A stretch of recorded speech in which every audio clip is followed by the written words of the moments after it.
Okay, so one thing that we're sure of is communication needs to be sorted. But Professor Ibrahim, there's no doubt that if you look at the voting patterns and where the president got the bulk of his votes and the places where there were problems, you can almost say that there's like sort of an ethnic way in the way people voted. So both our ethnic fault lines as well as our religious fault lines seem to have been stoked, deepened during this particular election. Are there targeted things that can be done regionally? So looking at a particular region, for example, where he's perceived a certain way, and then maybe decide, okay, this is what he needs to do in order to make people believe, yes, during elections, I was APC. Now that I'm president, I'm the president of the whole country. Is that something that we should be looking at or not? I think what he can do really is to address the perception challenges he has faced for some time. There are specific issues about nepotism that has been raised against him. There are issues about regional focus in terms of certain types of appointments, such as the security. I think it's important that he addresses those perception issues, because they say action speaks louder than words. So we've said he should talk more, but he also has to act more with specific decisions that implements, as it were, his own statement about inclusiveness. The issue of inclusiveness, just to conclude on that, it has two dimensions. The president has emphasized inclusiveness as bringing in the poor into the process of governance, and that's extremely important.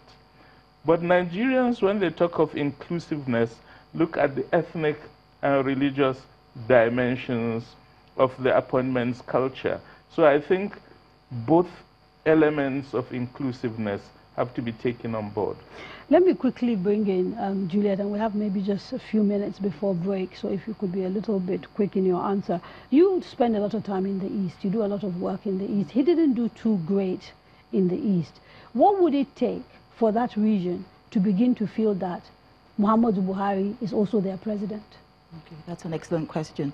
I think that the point you raised about the ethnic and religious coloration, I think for this election, though, it's a bit different, because we had two people from the same ethnic. Which is what made it all the more surprising, though, that the level of vitriol that we saw, particularly on social media, was actually that bad. And the thing, though, is people hear the vitriol, but what I keep asking is, how come we're not investigating why?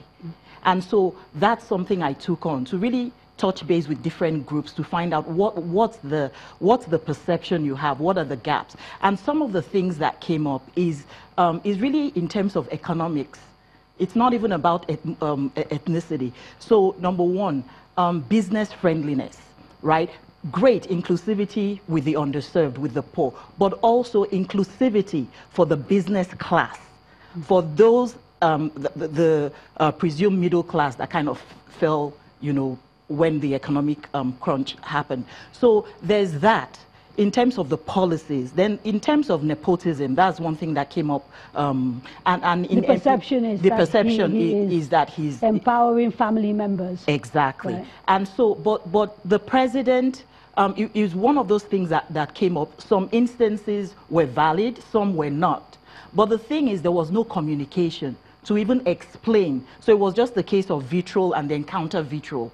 So what I think what we would want to see more, not just from the eastern part of the country, but just across board, is a president that communicates.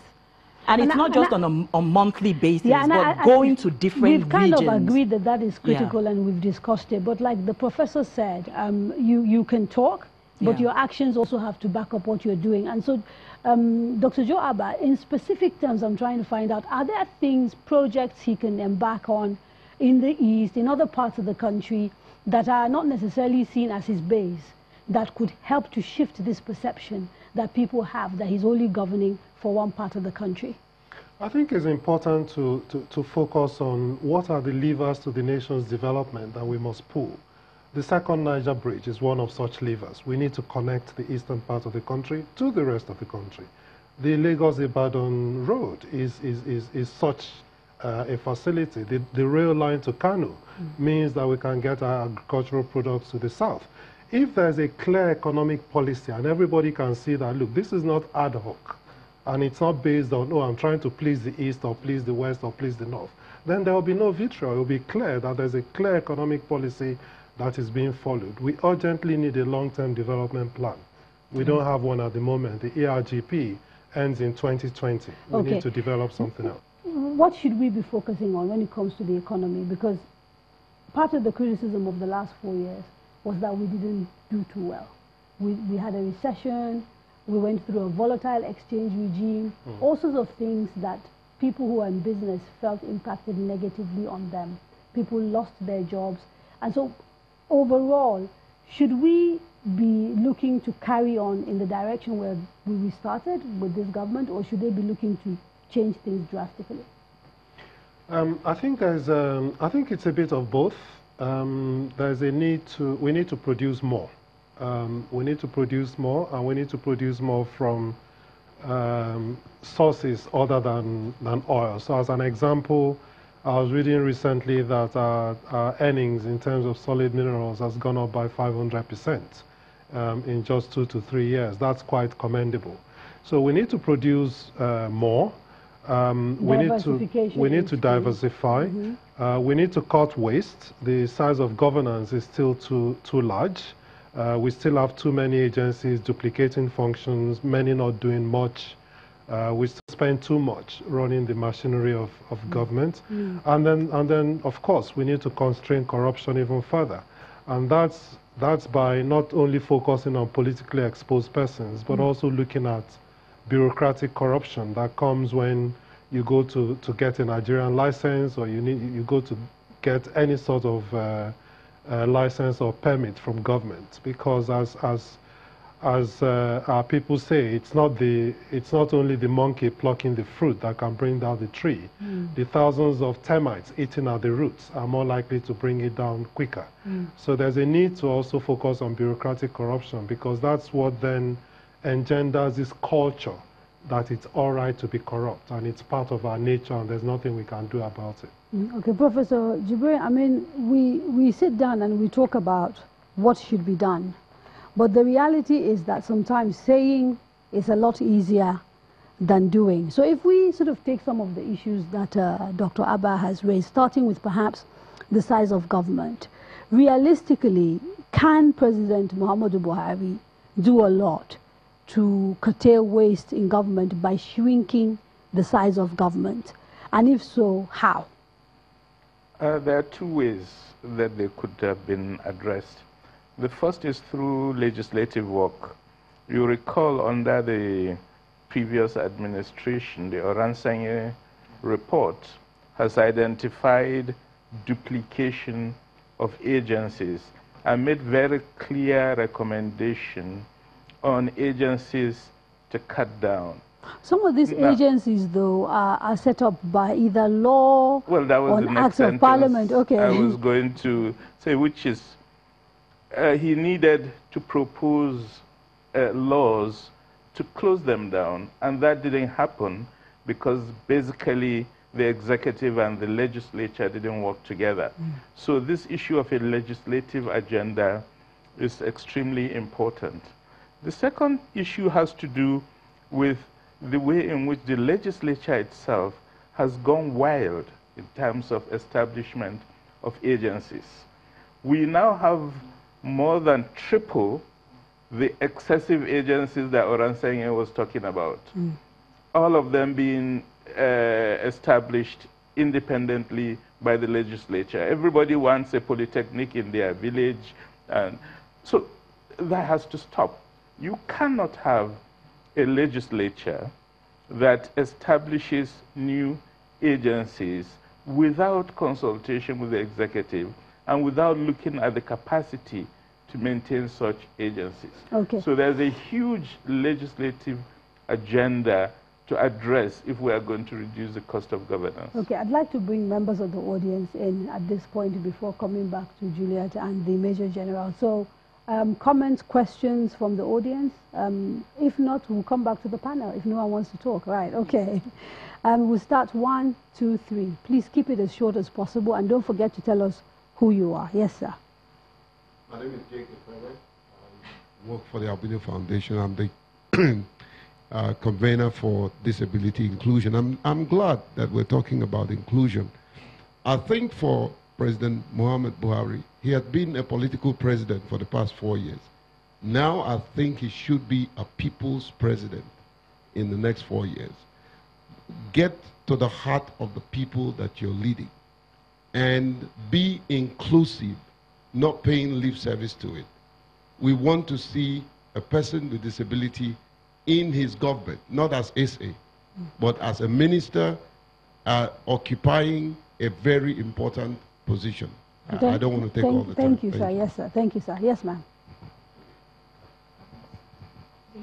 My name is... No, please sit down. That's fine. It's perfectly fine. All right. My name is Grace Rajes, an entrepreneur with a range of interests that borders on nation development, humanitarian service, and the vulnerable ones, women and children. I want to make some few comments, especially in the area of inclusiveness, unitiness, and communication. I beg to disagree a bit that the president has not been communicating, because if there are any species of people that understand communication, maybe the women do. I want to say the president has been communicating, but has not been communicating in a manner that will make, us understand that he's really getting what we want from him. Okay, so you communicate in body language, in the way you do your appointment, in so many ways. You don't really need to talk to us. Your action is also another form of communication. So I like to see something quite different from that. I also want to encourage the president to include women. If you look at the election map, you see a great divide. Look at the lines of divide. What has divided us that has brought us to this level? The religion, the family life, all the areas of divide. Go into them. Talk to the religious leaders. Get the mothers involved, and I'm sure everything will work out. Thank you very much. Yes, sir.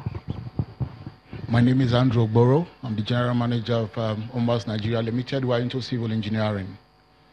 First and foremost, I want us to ask for value orientation for all our politicians. They need to understand that they are to save Nigerians, not their political divide and differences. That is where one of the problems come out from. And then again, we ought to understand how essential the budget is to Nigerians. We still struggle through our budgeting process. We still struggle to pass our budget. The economy will never grow when we take such facilities. And then when we look at the divisiveness, we can't rule it out from the way the president had governed in the last 4 years. He has not shown that he's the president of Nigeria. He should do that now. And then lastly, on the farmers' headers crisis, if there were prosecutions, if there were arrests, if there was a bid to defend areas that were devastated, I don't think Nigerians would have ever thought he was supporting a particular interest group.